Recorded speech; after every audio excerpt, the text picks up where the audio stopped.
Assalamualaikum warahmatullahi wabarakatuh.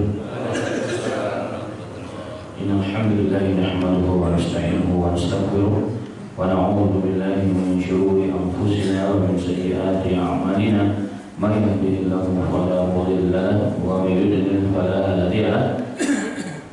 Asyhadu an la ilaha illallah wahdahu la syarika lahu wa anna Muhammadan 'abduhu wa rasuluh. Allahumma shalli wa sallim ala Muhammadin sallallahu alaihi wasallam wa ala alihi wa ashabihi at-tayyibin wa tahirin wa man sanna bi sunnatihi ila yaumiddin. Ya ayyuhalladzina amanu taqullaha haqqa tuqatih wa la tamutunna illa wa antum muslimun. Ya ayyuhan nasu taqu rabbakum alladzi khalaqakum min nafsin wahidah wa khalaqa minha zawjaha wa batha minhuma rijalan katsiran wa nisaa'a. Wattaqullaha alladzi tasaaluna bihi wal arham. Innallaha kana 'alaykum raqiba. Ya ayyuhalladzina amanu taqullaha wa qulu qawlan sadida yuslih lakum a'malakum wa yaghfir lakum dhunubakum wa man yuti'illaha wa rasulahu faqad faza fawzan 'azima. Amma ba'd. Alhamdulillah, ma'asyiral muslimin wal muslimat jemaah Masjid Al-Istiqamah, semoga kita semua istiqamahkan oleh Allah Subhanahu wa taala, jadi orang-orang yang taat kepada Allah, yang mengikuti sunnah-sunnah Nabi Muhammad SAW, dan diperbaiki oleh Allah Subhanahu wa taala ibadah kita, tauhid kita, muamalah kita, masyarakat kita, hingga akhir hayat kita semua insyaallah diwafatkan oleh Allah taala dalam kondisi husnul khatimah. Amin ya rabbal alamin. Pada 2020 ini insyaallah taala bahasa kita masuk ke pasal yang berikutnya setelah kita membahas dari awal dulu tentang asratus saah, tentang tanda-tanda hari kiamat. Jadi bab hari akhir zaman, tanda-tanda akhir zaman, tanda kecil kiamat, besar, kemudian proses terjadinya hari kiamat, kemudian apa yang terjadi setelah dibangkitkan dari hancurnya dunia, setelah sangkakala trompet yang kedua ditiupkan oleh petugasnya. Manusia dikumpulkan di padang mahsyar untuk menerima seluruh apa yang dia pernah lakukan, untuk dihisab oleh Allah, untuk dihakimi oleh Allah Subhanahu wa taala. Kemudian ada proses namanya haud, proses namanya haud, kemudian ada mizan, ada sirat dan seterusnya. Bahkan kita akan bahas sekilas tentang bagaimana surga dan bagaimana neraka. Dan bahasa kita insyaallah taala pada tahun ini semoga bisa selesai adalah tentang alam barzakh. Bahasa kita insyaallah masuk kepada alam barzakh, alam transit antara kehidupan dunia menuju akhiratnya Allah Subhanahu wa taala. Dan fase ini setiap manusia pasti akan mengalaminya, dimanapun dia berada, bagaimanapun dia matinya, dibakarkah, dia kena penyakit yang sedang menimpa Cina atau mana saja, semua akan mengalami proses ini. Tapi sebelum masuk ke bab itu, ada beberapa catatan penting sebagai pendahulu dari bahasa kita. Yang pertama adalah tentang hakikat dan gambaran kehidupan dunia. Bahasan yang pertama yang kita akan bahas adalah bahasa tentang hakikat atau gambaran apa sih sebelumnya kehidupan dunia ini. Kenapa kita berada di dunia ini? Untuk apa tujuannya? Ma'asyiral muslimin rahimani wa rahimakumullah, bahwa dunia ini sesungguhnya adalah kehidupan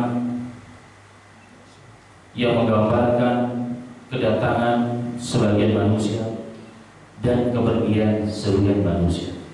Dan itu terjadi setiap detiknya. Dan itu terjadinya setiap detiknya. Setiap hari entah di belahan bumi yang mana, pasti ada yang lahir dan pasti ada yang kembali kepada Allah, yang meninggal dunia, yang meninggalkan dunia yang fana ini.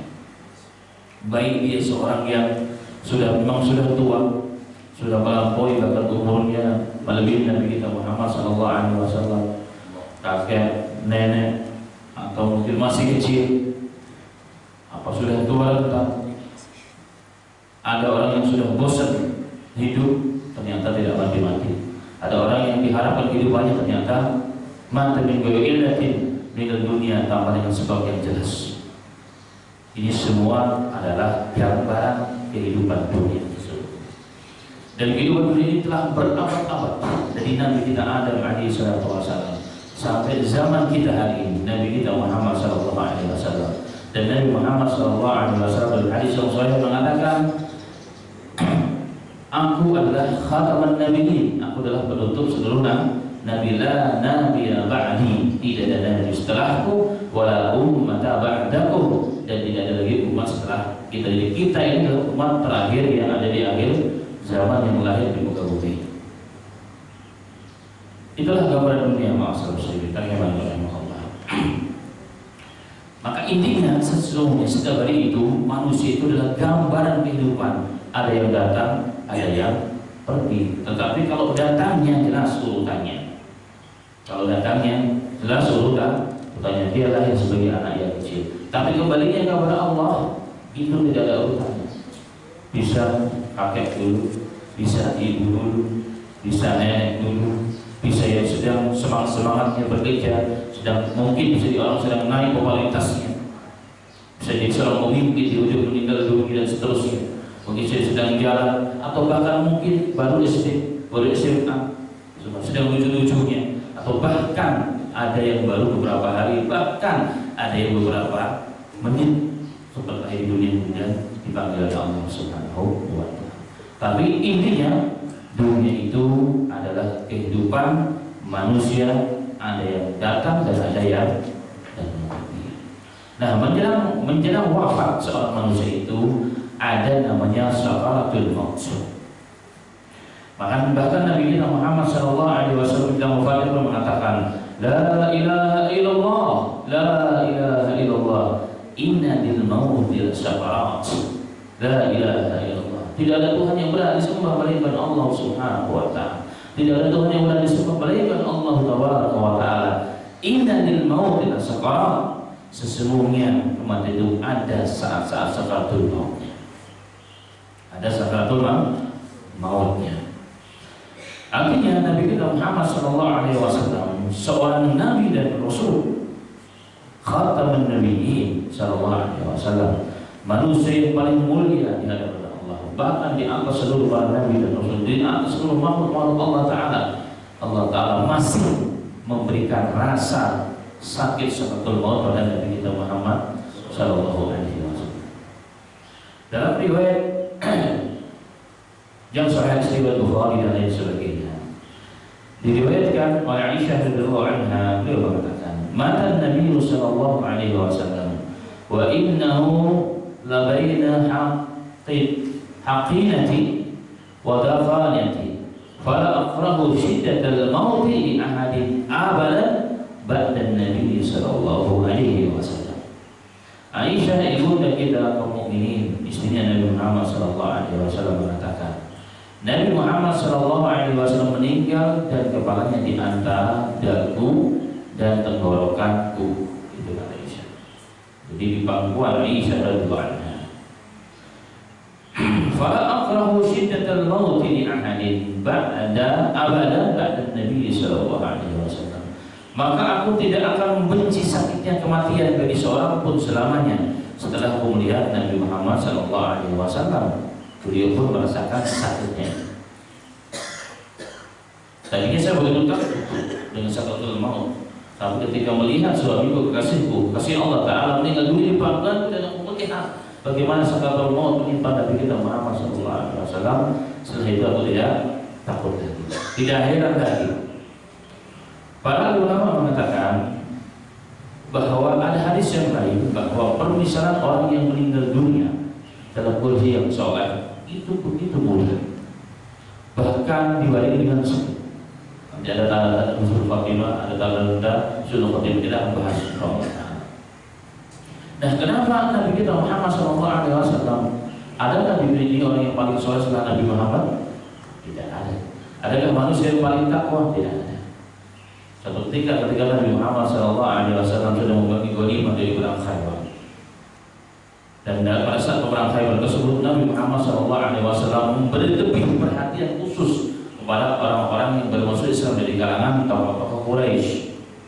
Karena Rasulullah paham tokoh Quraisy itu punya pengaruh yang luar biasa di negara Arab karena mereka menjadi tolak ukur bagi orang Arab. Para Arab semua menganggap orang Quraisy itu yang diamanahkan oleh Allah Ta'ala menjaga haram Mekah itu menjadi tolak ukur manusia. Sehingga ketika mereka datang kepada Islam, kepada Islam, Rasulullah menyambutnya dan diberikan ghanimah yang banyak, sebulan 100 unta, sebulan sekian. Nah ini ternyata membuat menggelitik hati sebagian orang-orang Ansar. Sebagian orang-orang Ansar mereka mulai membuat isu hoax ditebarkan di antara hati kaum muslimin dan sempat ada yang terpengaruh.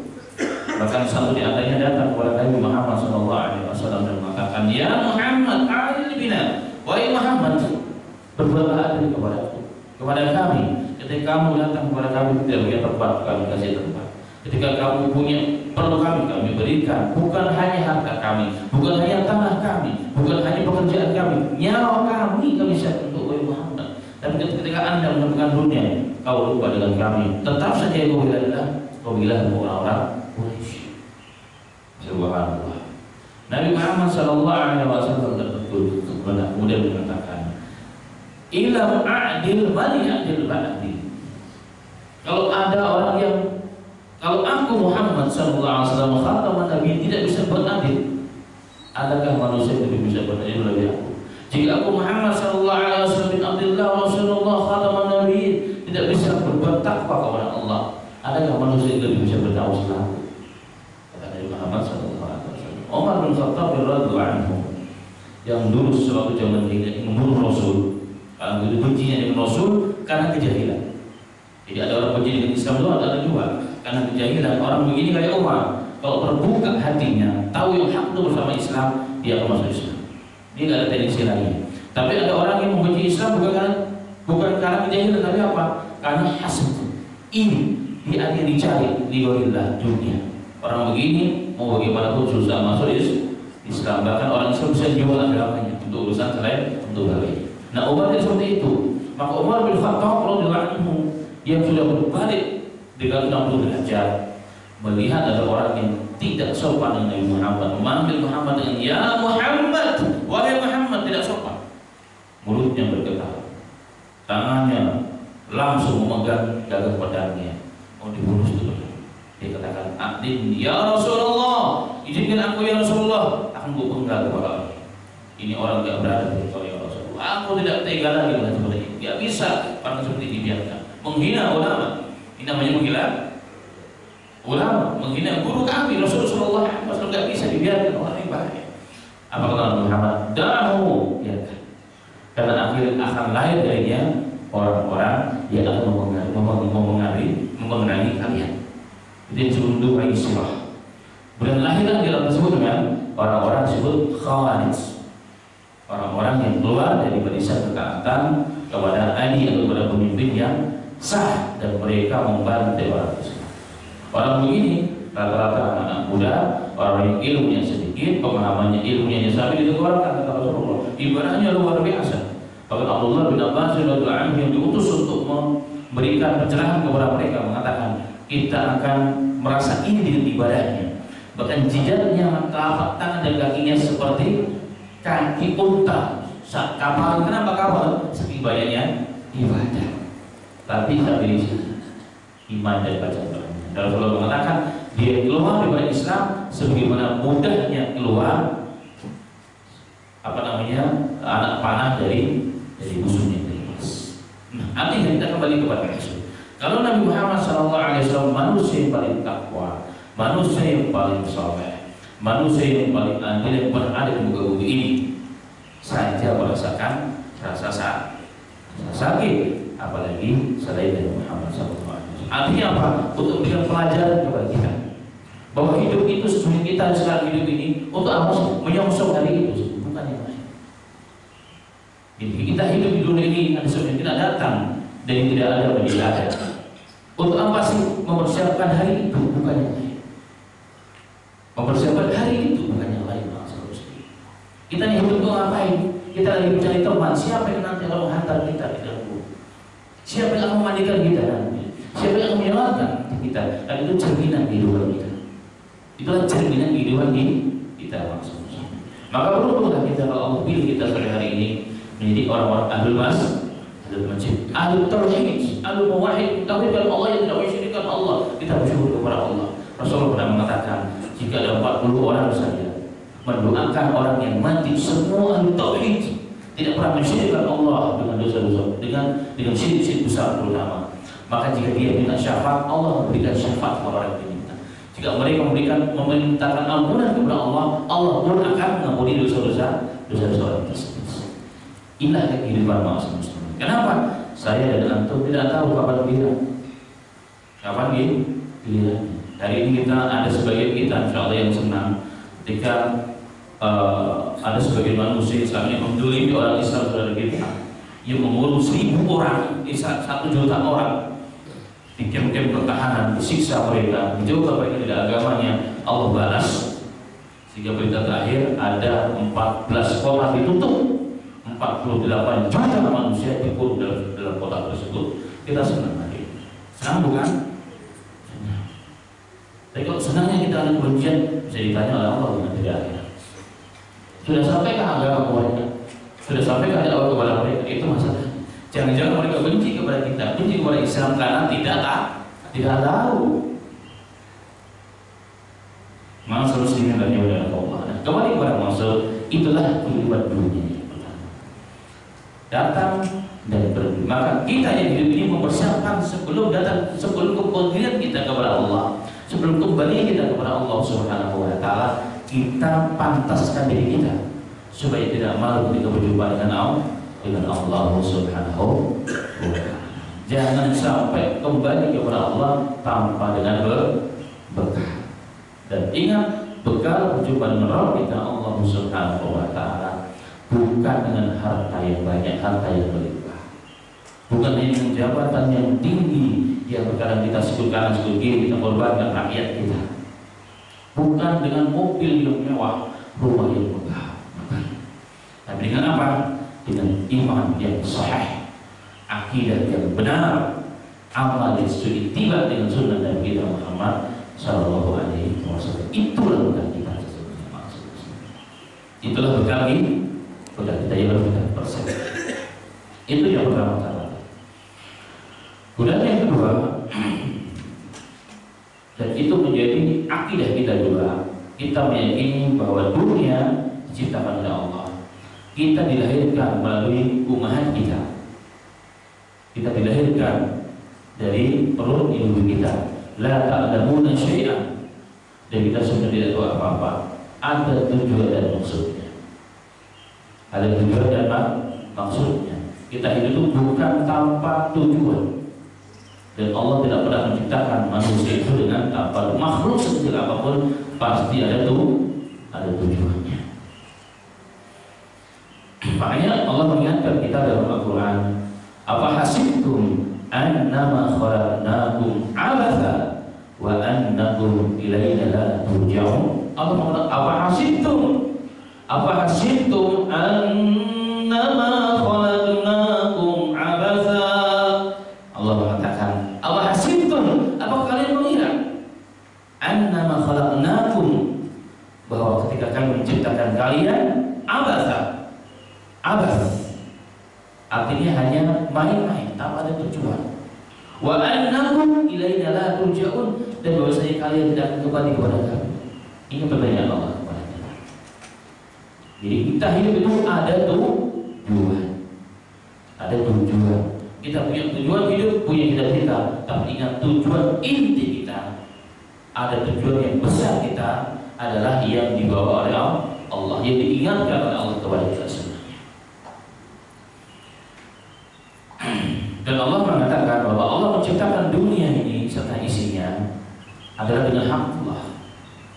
Awalam yatafakkaru fi anfusihim ma khalaqallahu samawati wal ardh wa ma bainahuma illa bil haqqi wa ajalin musamma wa inna katsiran minan nasi bi liqa'i rabbihim lakafirin. Apa kalian tidak pernah berpikir pada diri kalian dan apa yang telah Allah ciptakan di langit-langit dan di bumi? Di antara keduanya Allah ciptakan dengan hak Allah, dengan kebenaran Allah. Itu yang pertama. Yang kedua, wa ajalin musamma, dengan ajal waktu yang telah ditentukan oleh Allah.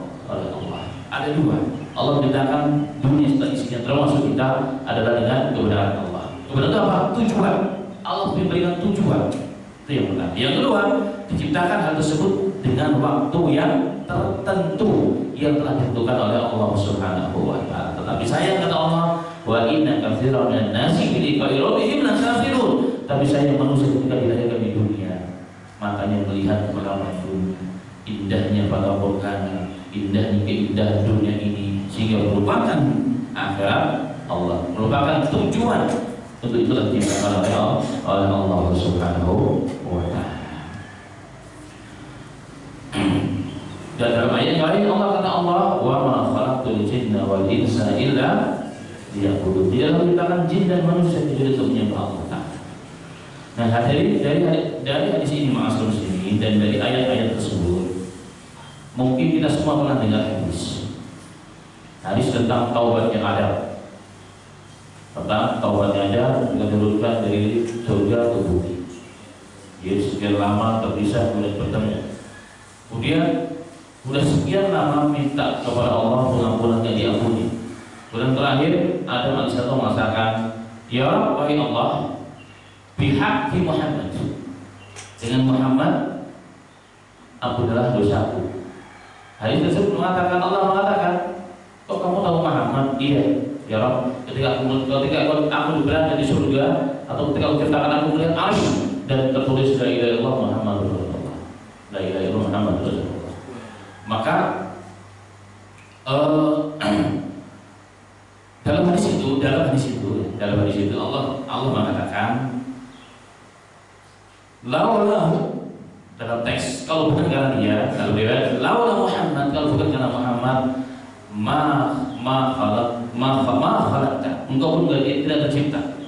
Dalam riwayat dunia tidak akan diciptakan oleh ini namanya. Jadi dunia ini hadis tersebut diciptakan karena Muhammad, dan itu hadisnya maudhu, hadisnya palsu. Hadisnya palsu. Salah satu hadis yang beredar saya, kita coba dari sekian riwayat hadis semuanya maudhu, tidak ada satupun yang sesuai tentang hadis ini. Kenapa? Karena secara teks pertama sanadnya memang diriwayatkan orang yang bisa dipercaya, yang kedua bertentangan dengan firman Allah. Allah menciptakan dunia ini adalah dengan hak Allah, dengan tujuan, bukan karena Muhammad Sallallahu Alaihi Wasallam. Jadi bukan karena Muhammad Sallallahu Alaihi Wasallam, tapi karena Allah memberikan tujuan bagi manusia. Nah, kita tahu Nabi Muhammad manusia yang paling mulia, manusia yang paling dicintai oleh Allah Subhanahu Wa Taala. Itu akidah kita. Tapi dunia diciptakan bukan karena Nabi Muhammad, tapi karena siapa? Karena hak Allah menciptakan, karena setiap manusia itu punya tujuan, setiap manusia itu punya tujuan. Ini akidah kita. Ini akidah kita yang kita yakini bahwa hidup punya tujuan, dan tujuan kita adalah ibadah kepada Allah. Baik, yang kedua, yang ketiga, apa sih ibadah itu? Ibadah itu banyak takrifnya, banyak definisinya. Tapi kalau kita melihat definisi yang mencakup seluruh definisi yang ada adalah definisi yang dibuat oleh Al-Imam Syaikhul Islam Ibnu Taimiyah. Beliau mengatakan al-ibadatu huwa ismun jami'un li kulli ma yuhibbu wa yarda min qaulin aw fi'lin dhahir aw batin. Beliau mengatakan ibadah itu adalah sebuah nama, kumpulan dari seluruh perbuatan dan perkataan yang dohir ataupun yang batin. Apa yang dohir? Lisan, perbuatan. Batin adalah apa? Ikhlas. Ikhlas itu amal hati. Niat itu amal hati. Ridho itu amal hati. Sabar itu amal hati.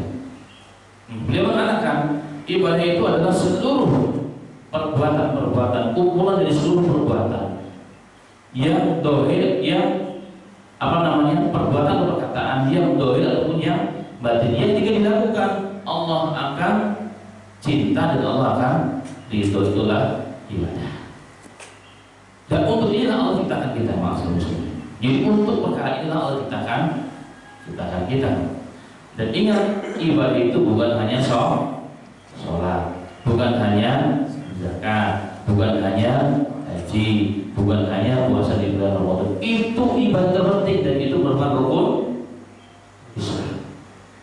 Tapi ibadah itu meliputi seluruh kehidupan kita, 24 jam dari bangun sampai dari tidur sampai tidur kembali. Bagaimana menjadi ibadah? Itulah kaidah bersama Mas. Itu yang harus kita jadikan ibadah. Yang jadi masalah sekarang adalah apa? Yang ibadah Allah pun tidak bisa jadi ibadah karena kita lupa dan kita tinggalkan. Yang menjalankan pun tidak dengan ilmu yang benar. Bagaimanapun yang lainnya jadi ibadah. Allah menuntut kita adalah apa? Bagaimana makan kita menjadi ibadah.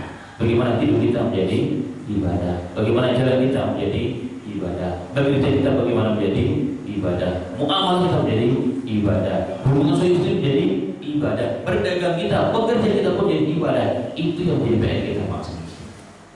Karena untuk itulah Allah ciptakan kita sehingga akan bernilai-nilai itu menjadi tinggi. Nilai itu menjadi tinggi. Satu contoh, makan adalah kebutuhan hidup manusia. Bahkan hewan pun makan, tumbuhan pun makan. Tapi makan orang Islam itu berbeda dengan makannya orang yang tidak Muslim. Kenapa? Karena menjadi nilai ibadah. Bagaimana caranya? Ada adab-adabnya, ada tatanan-tatanan etika-etika yang diajarkan oleh Allah dan juga melalui lisannya Nabi Muhammad SAW. Contohnya makan dengan tangan kanan. Haram Pak, ibu-ibu sekalian makan dengan tangan kiri. Haram hukumnya, bukan makruh, haram. Makan dan minum dengan tangan kiri itu haram. Kenapa haram? Dilarang. Tasyabbuh dengan syaitan. Tasyabbuh dengan syaitan. Ada seorang laki-laki di zaman Nabi Muhammad sedang makan dengan tangan kiri. Dia kata, kenapa kau nggak dengan tangan kanan? Aku nggak bisa. Maka Rasulullah mengatakan, Mas tak kata, kau nggak pernah bisa lagi. Dia nggak pernah bisa lagi makan dengan tangan kanan. Gara-gara sombong dengan dosa. Ini boleh kita ajarkan ya. Jadi dengan minimal Bismillah, dengan duduk, niat ini perintah Allah dengan sunnah Rasul. Maka kita menjadi ibadah. Kalau makan menjadi ibadah, maka menjadi barokah. Kalau menjadi barokah, maka sesuai dengan kebutuhan manusia. Makan itu bukan hanya sekedar memenuhi perut, menjadi tong sampah, mazbalah, yang apapun bisa masuk dalam perut kita. Itu diatur oleh Islam, diatur oleh Nabi Muhammad SAW. Maka kehidupan yang semakin dekat dengan kehidupan Rasul, pola makan contohnya, pola makan yang semakin dekat dengan pola makan Rasulullah itu membawa barokah, dunia sehat, akhirat punya kekuatan untuk beribadah kepada Allah Subhanahu wa Ta'ala. Contohnya Imam Syafi'i pernah mengatakan, syarru ta'ami idkhalu ta'am fi ta'am. Sejelek-jelek makanan itu menurut agama adalah memasukkan makanan pada makanan. Apa maksudnya? Makanan itu kan diproses bisa 4 jam dalam perut. Perjalanan dari mulut sampai ke ujung itu kurang lebih 4 jam. Nah, kalau ulama dulu mengatakan sejelek-jelek makanan adalah memasukkan makanan sebelum dia sampai kepada tempatnya. Udah makanan itu sejelek-jelek ta'am. Karena ini tuduhan agama supaya menjadi syariat Allah Subhanahu wa Ta'ala. Contoh yang kedua adalah tidur. Tidur itu kebutuhan makhluk, apalagi bernama manusia. Orang dewasa sekitar 5 sampai 6 jam. Ada katakan yang 7 jam. Anggaplah 6 jam. 6 jam setiap hari. Itu sudah dikurangi waktu kecil dan masa tua renta. Kalau masih kecil banyak tidur, minimal 18 jam ya kan. Kalau sudah tua banget juga biasanya harus banyak istirahat. Dan gitu kan kalau kakek di sini. Jadi kalau sudah tua biasanya nambah juga waktu istirahat. Sudah nggak kuat beraktivitas. Anggap semua normal. Ya anggap 6 jam. 6 jam dalam 1 hari. Kali 365 hari, berapa jam itu Bapak-bapak? Kali 60-70 tahun, maka kalau kita hitung hampir sepertiga hidup kita untuk tidur. Bayangkan tuh, kalau tidur itu tidak menjadi ibadah. Bayangkan kalau tidur itu menjadi ibadah, mau kemana kita nanti ditanya oleh Allah. Karena Rasulullah mengatakan, la tajalu qadama 'abdin hatta yus'al 'an arba'in. Tidak akan berpindah, bergerak dan diizinkan kaki itu bergerak sebelum ditanya jadi mau menjawab tentang 4 perkara. Satu di antaranya, umurmu, kemana kau Kok tidak terus kenapa? Ditanya oleh Allah. Kalau jadi ibadah maka dia akan jadi bernilai ibadah. Subhanallah. Maka dengan ilmu ma'asyiral muslimin, sesuatu yang tidak bernilai langsung belum jadi nilai ibadah, tambahan pahala bagi kita. Tambahan pahala bagi kita. Dan ini yang kita sekarang kita perbaiki supaya bola hidup kita semua menjadi ibadah dan ketaatan kepada Allah Subhanahu wa ta'ala. Kenapa? Karena tujuan kita jelas untuk ibadah, dan ibadah itu bukan hanya sholat, misalnya lagi bukan hanya zakat. Nah, makanya sekarang kita harus berpikir, saya mau berangkat kantor bagaimana jadi ibadah, ya kan? Saya mau makan bagaimana jadi ibadah, saya mau minum bagaimana jadi ibadah, mau tidur bagaimana jadi ibadah, maaf mau buang suami istri bagaimana jadi ibadah. Ini semua harus ada di ibadah. Kenapa? Untuk itulah kita diciptakan oleh Allah. Kita semua, saya dan antum, tidak diciptakan dalam kondisi sia-sia. Baik. Kemudian yang kedua, yang keempat, di catatan yang keempat nih. Dalam Al-Quran dan hadis Nabi Muhammad SAW telah dijelaskan tentang hakikat kehidupan dunia itu. Tentang kehidupan dunia itu dalam banyak ayat. Satu contoh dalam Al-Quran, di hakikat dunia itu apa sih? Allah mengatakan, Zuyyina lin-nasi hubbu syahawati minan nisa'i wal banina wal qanatiril muqantarati minadh dhahabi wal fiddati wal khayril musawwamati wal an'ami wal harth. Dzalika mata'ul hayatid dunya wallahu 'indahu husnul ma'ab. Zuyyina lin-nasi, dibuat indah pada pandangan manusia. Dibuat manusia itu cinta kepada apa? Cinta kepada sesuatu yang disebut dengan syahwat,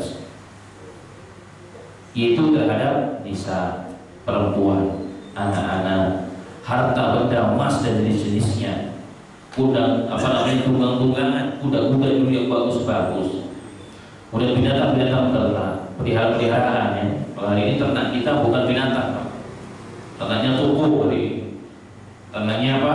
Relasi, investasi ternak kita hari ini. Ini jadi rasa cinta kita kepada ini semuanya memang Allah yang berikan. Untuk apa? Memuji.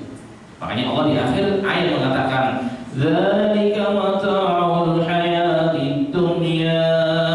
Cinta kepada perempuan. Ya, satu ada yang kurang, dua silahkan. Yang penting dengan agama 4 bulan terakhir nggak boleh lebih. Kepada anak-anak, ya silahkan. Itu adalah fitrahnya manusia. Kepada harta benda, emas, perak dan seterusnya, itu fitrah manusia. Tapi jangan berlebihan. Itu hanya sekedar keperluan, tunggangan dan seterusnya, rumah dan sebagainya. Ingat Allah mengatakan, Dzalika mata'ul hayatid dunya. Itulah mata dunia, itulah perhiasan kehidupan dunia. Wallahu 'indahu husnul ma'ab. Tapi di sisi Allah ada tempat yang sebaik-baik tempat kembali. Dengan apa? Dengan membawa keimanan dan ketakwaan. Dan Allah juga menyatakan, wa mal hayatud dunya illa mata'ul ghurur.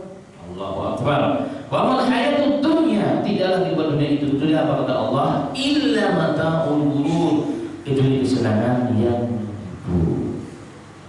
Dalam ayat yang lain, illa la'ib walahun, sudah gurau, bermain-main. Itulah kehidupan dunia maksudnya. Sudah dunia itu sebagai tempat untuk bermain-main dan berbangga-bangga, ya, berbangga dengan apa? Berbangga kafir bin awal, harta benda, anak-anak dan seterusnya. Itulah kehidupan dunia. Dan dunia itu sesungguhnya tidak nilainya di sisi Allah. Sudah permainan, ditambah lagi ternyata tidak ada nilainya sesungguhnya di mata Allah Subhanahu wa ta'ala. Makanya dalam hadis yang sahih Nabi kita Muhammad SAW bersabda, "Lau kanatid dunya ta'dilu indallahi janahal ba'udatin ma saqa kafiran minha syurbatal ma'i." Seandainya dunia ini di sisi Allah, seandainya dunia ini di sisi Allah, ta'dilu indallahi janahal ba'udah, dia menyamai satu sayapnya. Nyamuk itu kan ada dua, Pak. Kalau cuma satu nggak bisa terbang. Dua. Seandainya satu sayap nyamuk saja, sebelah saja ditimbang, itu menyamai kehidupan dunia. Ulama mengatakan yang dimaksud menyamai kehidupan dunia itu di luar amal soleh, di luar orang-orang yang beriman dan bertakwa.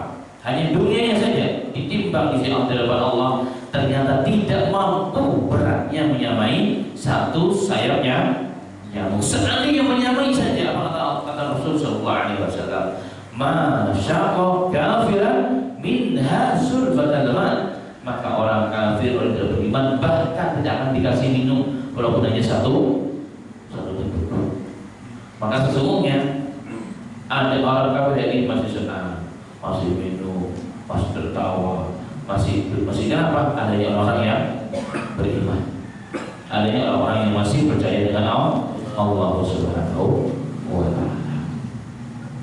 Kalau dalam hadis yang lain Nabi Muhammad sallallahu alaihi wasallam mengatakan, "Wallahi ma dunya fil akhirati illa mislu ma yaj'alu ahadukum isba'ahu fil yamni falyanzur bima tarjih." Demi Allah, kata Nabi Muhammad sallallahu alaihi wasallam, "Ma dunya fil akhirati", tidaklah dunia itu di akhirat dibandingkan kehidupan akhirat adalah kecuali illa mislu ma yaj'alu ahadukum, jadi seperti seseorang di antara kalian mengecelupkan jarinya fil-yam dalam samudra yang begitu luas. Falyanzur bima yatarji, maka lihatlah air yang di atas dari ujung jari kita. Itulah kehidupan dunia di kehidupan akhirat. Itulah masalah muslimin. Dari situlah jelas bahwa nikmat dunia adalah tetesan air dibandingkan kehidupan akhirat. Jadi azab dunia ini adalah tetesan azab kehidupan akan yang begitu luas. Makanya pantaslah Nabi Muhammad SAW mengatakan, ad-dunya sijnul mu'min wal jannatu kafir. Dunia itu adalah penjara bagi orang yang beriman dan surga bagi orang kafir. Ada dua mana. Mana yang pertama, kenapa dunia menjadi penjara? Karena ini aturan. Di dunia ini nggak boleh sebaliknya sendiri. Semua ada aturannya, makan ada aturannya, duduk ada aturannya. Apalagi ibadah harus ada aturannya, udah pasti. Maka kayak penjara, semua diatur oleh Allah Subhanahu wa Ta'ala. Nah, bebas sebagaimana orang kafir dianggap sebagai surga orang kafir. Kenapa? Mereka bebas sebagaimana kehidupan surga. Terus orang mengapain? Itu mana yang pertama. Mana yang kedua adalah apa? Dunia itu sebagai, ini tafsiran daripada Al-Imam Ibnu Hajar Al-Asqalani. Beliau seorang qadhi, ulama, tapi qadhi, Allah berikan kemuliaan dunia dan akhirat. Beliau sedang dengan kebesarannya sebagai seorang qadhi, ya, sebagai mahkamah agung lah di suatu negara di Mesir. Dia naik kuda mengawali luar biasa, pakai baju putih, pakai jubah besar, pakai jubah, pakai ini semua luar biasa. Tiba-tiba dia dicegat oleh seorang Yahudi. Dia tukang jual minyak, jadi badannya penuh dengan minyak goreng lah. Paling tanya dia, "Syekh, sebentar, saya heran dengan kau. Bukankah Nabi mengatakan dunia itu penjara bagi orang mukmin dan surga bagi kami orang kafir? Tapi ini kok kebalik? Saya kayak di neraka. Anda dengan segala kebesaran, dengan segala nikmat dunia, sedangkan saya kembali saya orang Yahudi tidak beriman kepada Nabi, menurut agama. Gimana ceritanya ini?" Apa kata Imam Ibnu Hajar Al-Asqalani? Beliau mengatakan, "Oh itu, wahai fulan, ketahuilah, dengan nikmat yang kau lihat padaku sekarang, dengan segala fasilitas yang Allah berikan sekarang, makan, minum, pengawal kendaraan, dan kemuliaan yang aku punya sekarang, dibandingkan dengan nikmat surga, ini adalah penjara bagi kamu." Ini tafsir yang kedua. Jadi nikmat yang diberikan oleh Allah kepada kita sebagai seorang muslim, dengan segala kenikmatan, segala kemudahan ini, mobil, rumah, pengawal, pembantu, ya, uang di mana-mana, fasilitas di mana-mana, semuanya dengan nikmat yang luar biasa. Ibarat kagak pernah batuk. Itu dibandingkan nikmat surga hanya satu tetes. Kita di penjara. Kenapa? Karena nikmat surga adalah kehidupan super mega cantik. Jadi orang yang menganggap selain itu ketinggalan teknologi, salah, tidak ngerti ya. nggak ngerti Islamnya. Bagaimana tidak dalam hadis Nabi Muhammad SAW? Bayangkan begitu teknologi sangat canggih. Pendamping kita nanti bidadari bapak-bapak ini maksudnya, bidadari bapak-bapak nanti begitu melihat keindahan pasangannya, hatinya pun kelihatan di dalamnya. Ada teknologi yang seperti itu. Bajunya 70 lapis, tapi tulisan hatinya itu I love you abang, itu nampak, bisa dibaca. Adakah teknologi seperti itu? Tidak ada. Baru melihat niat, Allah langsung datangkan burung sedang terbang. Pernah kita bahas kalau nggak salah ya, hadis-hadisnya. Burung sedang terbang, dia berpikir enak kalau jadi makan goreng, langsung jatuh cemplung, dimakan habis terbang lagi. Ada nggak teknologi yang seperti itu Mas Budi? Tidak ada. Semakin hari semakin cantik, semakin hari semakin tampan. Setiap Jumat dia datang ke pasar, pulang dari pasar bukan malah tambah bau tapi tambah cantik. Istrinya kaget, loh kok tambah ganteng, kamu juga tambah ganteng kebetulan. Nggak ada kehidupan seperti itu maksudnya. Ini kehidupan yang super mega cantik. Contohnya Allah beri contoh di dunia sendiri. Seorang mau berpikir dia nanti akan diberikan setelah lagi banyak orang berikan, tapi nggak ngerti substansinya. Dalam proses Isra Mi'raj, subhanalladzi asra bi 'abdihi lailan minal masjidil haram ila masjidil aqsa allati barakna hawlahu. Maha suci Allah yang telah menjalankan hambanya di suatu malam dari Masjidil Mekah sampai ke Masjidil Aqsa. Di zaman itu minimal 1 bulan. Ini sekali jalan, ini pulang pergi. Dari situ dari Masjid Aqsa naik ke Sidratul Muntaha. Bayangkan yang sebagai ulama dalam beberapa isyarat hadis, antara bumi dengan langit pertama 500 tahun perjalanan. Langit kedua, ketiga seterusnya sampai Muntaha. Tapi hanya dengan kuasa Allah, dengan kekuatan Allah yang super mega maha sempurna. Allah juga di dunia agar kita mau berpikir. Di Islam tidak seperti mereka bayangkan. Makanya ada seorang peneliti beberapa tahun kemarin datang ke Indonesia mengadakan seminar. Satu di antara dikatakan dia peneliti dari non Muslim, kalau dunia mau jujur, maka dunia khusus di bidang ilmu pengetahuan, dunia berhutang dengan al-Islam.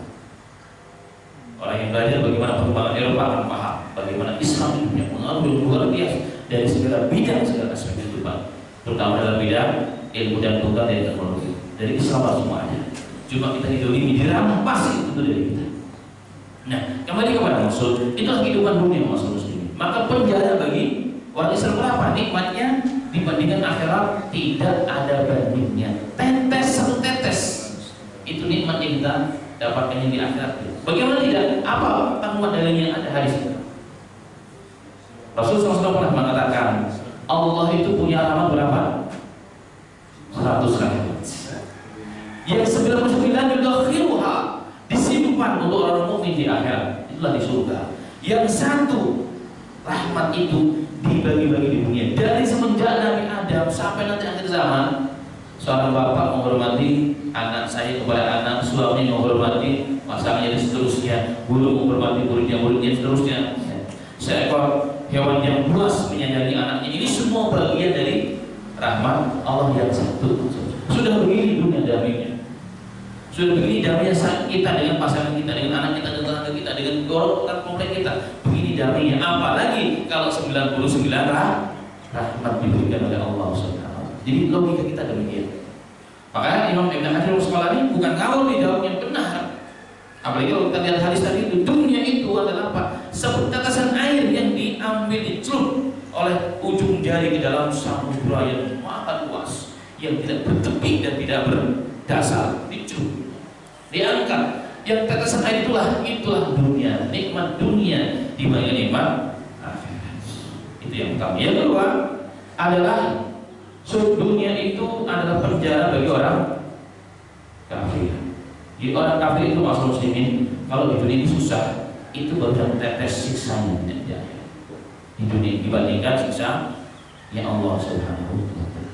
Maka di dalam hadis tentang bab dolim Rasulullah pernah mengatakan, ayuhan nas wahai manusia, barang siapa al-yaum hari ini kalian punya kedoliman, madlam li akhihi, punya kedoliman kepada saudaranya. Falyastahillu, mintalah sekarang dihalalkan. Sebelum apa? Sebelum tidak berguna lagi harta kalian, jabatan kalian, mintalah dihalalkan. Sekarang apa? Nanti adabnya begitu berat. Tadi orang bilang kalau kita lagi clash dengan teman kita, kalau bapak ibu saya tahu bapak salah, tapi bapak mengaku saya perlu di akhirat tuh, tanya di akhirat kita belum mati ini. Orang ngomong gitu dengan entengnya dia, nggak takut dengan kehidupan hari. Kenapa? Karena matanya tertutup, mata hatinya bukan matanya buta, tapi mata basirahnya ditutup dengan dosa dan angkara murka kepada Allah. Sehingga tidak melihat kehidupan itu sangat begitu mengerikan. Ma'asyiral muslimin rahimanillah, karena itulah itu di antara beberapa catatan yang sebelum kita masuk pada bab tentang al-abar. Saya ingatkan lagi kesimpulannya. Yang pertama, bahwa kehidupan dunia itu gambaran dari orang datang dan orang pergi, lahir dan meninggal dunia. Itu harus, maka hidup di dunia ini sebenarnya apa? Mempersiapkan diri, menyongsong sebelum kita kembali kepada Allah. Siapa yang apa yang kita bawa, ya kan, bekal apa yang kita bawa. Orang-orang yang akan mendampingi kita saat kita sakaratul maut, yang akan mengafani kita, yang membantu kita, bahkan mengantar kita jenazah kita dalam liang kubur, itu kita persiapkan hari ini. Itu yang pertama. Yang kedua, ingat dunia ini ada tujuannya. Allah cipta kita ada tujuannya, itu ibadah kepada Allah. Ibadah itu bukan hanya sholat, bukan hanya zakat, tapi seluruh aktivitas kita dari 700 sampai 7 kaki. Yang ketiga, tadi sudah disampaikan tentang hakikat kehidupan dunia sementara dan tidak ada nilainya sebenarnya di hadapan Allah Subhanahu wa Ta'ala. Maka itu yang menjadi akidah dan keyakinan kita, dan itu bukan gimana yang kita sampaikan insyaallah taala sebelum kita masuk kepada bab bab al-barzah dan hal yang beri bekal tersebut. Demikian mungkin karena waktunya sudah siang, sebelum tutup saya serahkan kembali kepada pembicara Fadil insyaallah. Alhamdulillah, jazakallahu khairan pada ustaz kita yang telah menyampaikan pelajarannya pada pagi hari ini, yaitu terkait masalah hakikat atau gambaran kehidupan dunia. Adapun tujuan kita diciptakan oleh Allah untuk hidup di alam dunia ini adalah untuk beribadah kepada Allah SWT. Sebagaimana firman Allah, wa ma khalaqtul jinna wal insa illa liya'budun. Mudah-mudahan kehidupan kita selama kita masih diberikan kesempatan oleh Allah, seluruh rangkaian amal kita akan bernilai ibadah di sisi Allah Subhanahu wa Ta'ala. Kita langsung pada sesi tanya jawab. Silakan Bapak dan Ibu. Satu, ada lagi, dua.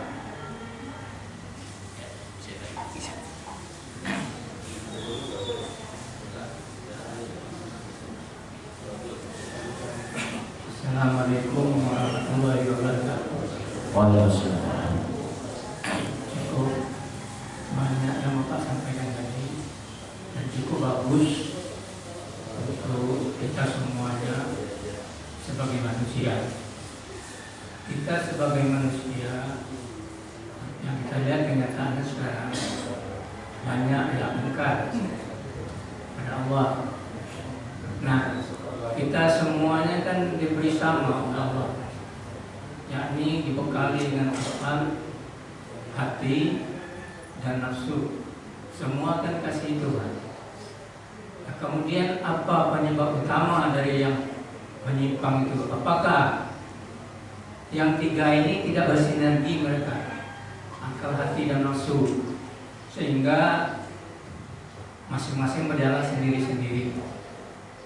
Karena ketiga itu harus bersinergi, Pak. Akal dengan ilmu pengetahuannya, hati dengan kasih sayangnya dan sebagainya. Kemudian nafsu harus tunduk dan patuh kepada aturan agama. Nah, apakah ini penyebab utama dari penyimpangan yang terjadi di saat ini terhadap Allah Subhanahu wa Ta'ala? Kemudian juga kalau kita lihat perkembangan senjata saat ini, Pak, luar biasa. Nah, apakah ini mereka semua takut akan mati? Apakah betul atau tidak?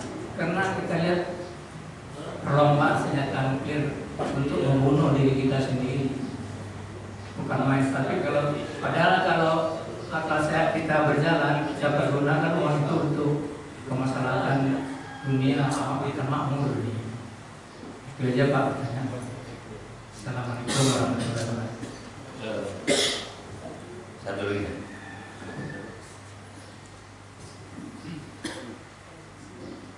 Assalamualaikum warahmatullahi wabarakatuh. Hari ini bagi saya luar biasa penjelasan Ustaz. Mudah-mudahan yang lain bisa sama berkaitan dengan ilmu tadi Ustaz. Selama ini kita tidur juga berdoa seperti yang mungkin Ustaz itu, tapi maknanya seperti tadi itu kita baru tahu sekarang. Wah, itu akan ditanyakan sampai kita bangun. Nah, oh nanti dia akan dijelaskan. Saya ingat teman saya nanya Ustaz, orang sholat yang di masjid itu pahalanya sama nggak? Saya jawab tidak sama, karena dari rumah mungkin dia nggak lihat, melangkah kakinya mungkin kaki kanan dulu. Nah, kita ada aturannya, terus membaca doa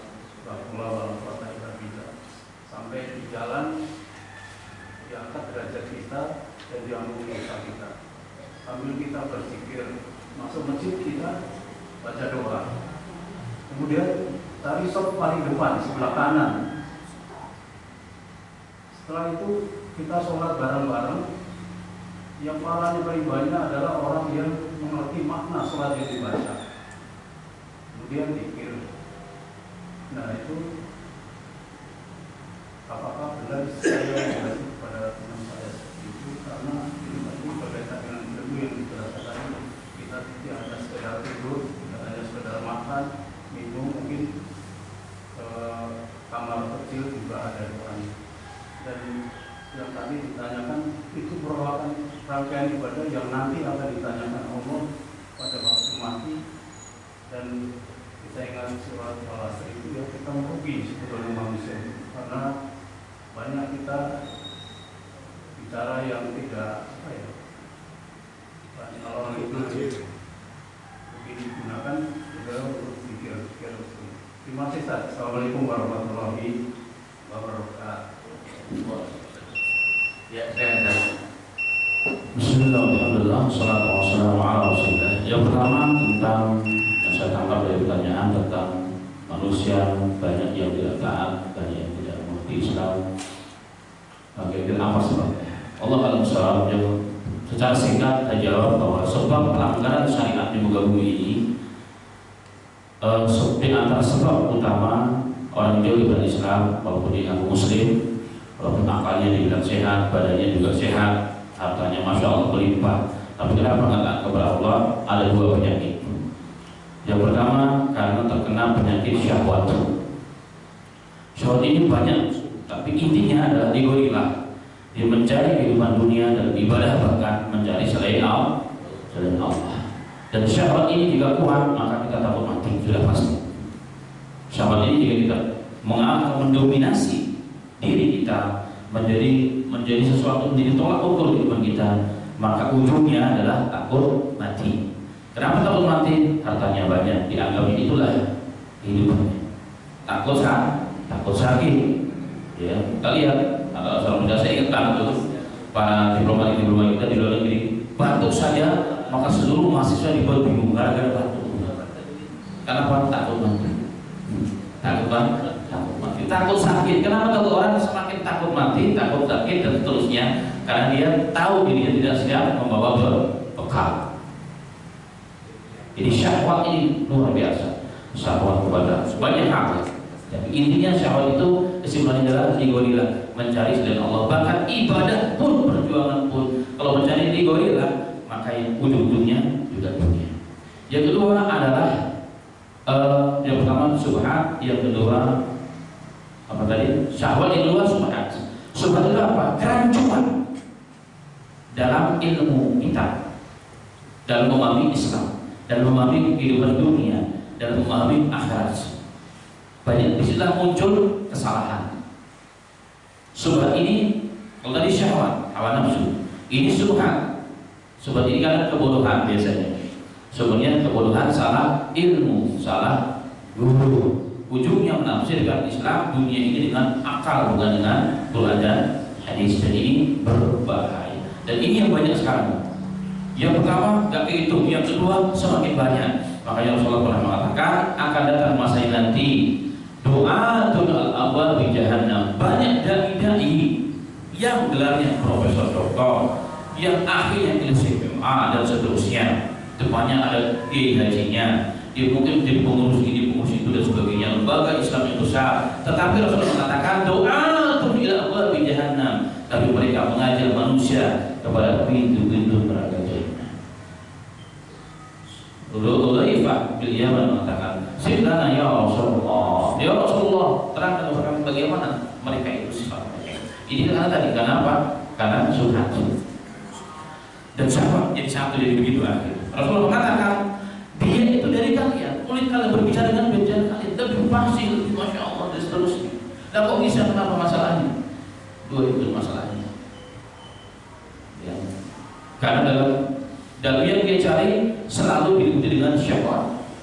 Yang kedua dengan subhan. Pola pikirnya dirubah, mindsetnya dirubah oleh Allah. Bahkan akidah ini dirubah. Akhirnya seenaknya sendiri. Tidak tunduk dan patuh. Harus syahwat kita, subhan kita tunduk dan patuh dengan ajaran yang dibawa oleh Nabi kita Muhammad SAW. Nah, intinya adalah kembali ke sana, kembali kepada ilmu yang benar, ilmu yang sahih, akidah yang sahih, mentazkiyatun din kita diperbaiki dan seterusnya. Itu yang pertama. Yang kedua terkait dengan yang kedua tadi itu, yang tentang bab ilmu, nyambung sebenarnya. Jadi umat Islam itu kita yakini, itu di akidah kita, Islam itu agama yang paripurna, sempurna. Al-yawma akmaltu lakum dinakum wa atmamtu alaikum ni'mati wa raditu lakum Islam. Jadi hari ini sempurnakan agama, nikmat semua dengan seluruh agama kalian. Paripurna, tidak perlu dikurangi, tidak perlu ditambah. Makanya yang kedua adalah relevan, munasib sepanjang zaman dan tempat, selalu cocok dimanapun berada, tidak pernah perlu diubah. Makanya kalau pertama kali Allah turunkan Al-Fatihah itu berbunyi Alhamdulillahi Rabbil Alamin. Disebutkan Al-Fatihah bunyinya sama, Alhamdulillahi Rabbil Alamin. Kita pergi ke negara Arab sama hari ini, pergi ke Amerika juga sama. Kenapa? Sesuai sepanjang tempat dan zaman. Kenapa dijamin oleh Allah? Nah, dari situlah masalah muslimin sesungguhnya kembali kepada pertanyaan yang kita bahas, nyambung bahwa memang segala sesuatu itu semua telah diatur oleh Islam. Makanya yang tadi kembali pada tadi itu, bagaimana menjadi ibadah mau nggak mau belajar memang. Karena urusan sekecil apa dari Islam semua diatur. Pakai sandal saja ada aturannya. Apalagi sholat yang merupakan ibadah mau ada pasti ada aturannya, nggak boleh kalian dimasuk kalau bab ibadah sudah. Bab ibadah yang bersifat maqdhah, ibadah itu ada dua, ibadah yang maqdhah, ibadah yang ditetapkan oleh Allah semuanya, aturannya. Kalau sholat berarti rakaatnya, waktunya, bacaannya. Itu otak kita, akal kita nggak boleh masuk. Sudah pasrah turun dan batu kepada syariat Allah, Quran dan hadis Nabi Muhammad SAW. Ada ibadah yang namanya ghairu. Secara umum ada aturannya, tapi secara detail diserahkan kepada kita. Contoh, makan dan minum saya contohkan tadi. Makan yang penting pertama, falian tidak ta'ami, lihat dulu makanan halal dan thayyibah, itu satu. Yang kedua, halal thayyibah harus dipastikan. Setiap makan harus halal thayyibah. Halal juga nggak cukup, harus thayyib untuk diri kita. Orang yang sudah tua, ya kan, yang sudah kena stroke, yang sudah kena asam urat, kena bla bla bla bla bla bla, sudah nggak bisa makan sebarang walaupun halal, maka Quran halalan thayyibah yang diperintahkan makan. Ini ada aturannya. Halalan thayyibah, niat melaksanakan perintah Allah. Allah mengatakan qulu washrabu, makan dengan tangan kanan, jangan dengan kiri, dengan duduk, itu asalnya.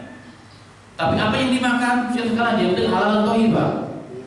Boleh nggak makan bakso? Boleh. Tapi Rasul nggak pernah makan bakso, nggak ada masalah.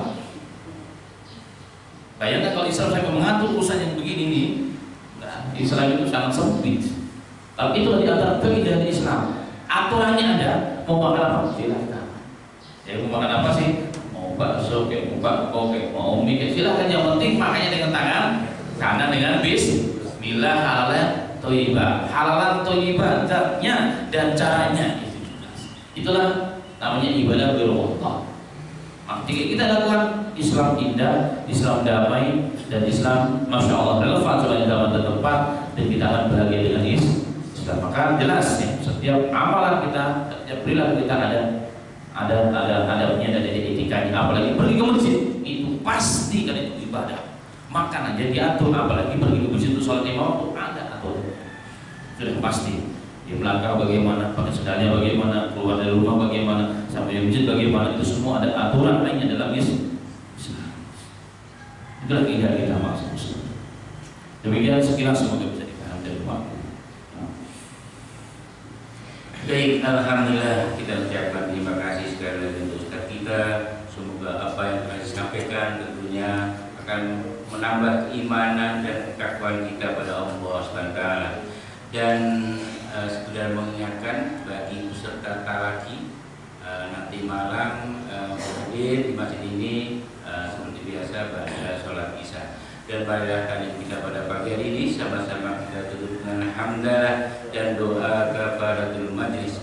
Alhamdulillahirabbil alamin. Subhanakallahumma wa bihamdika asyhadu an la ilaha illa anta astaghfiruka wa atubu ilaik. Wabillahi taufiq wal hidayah. Wassalamualaikum warahmatullahi wabarakatuh.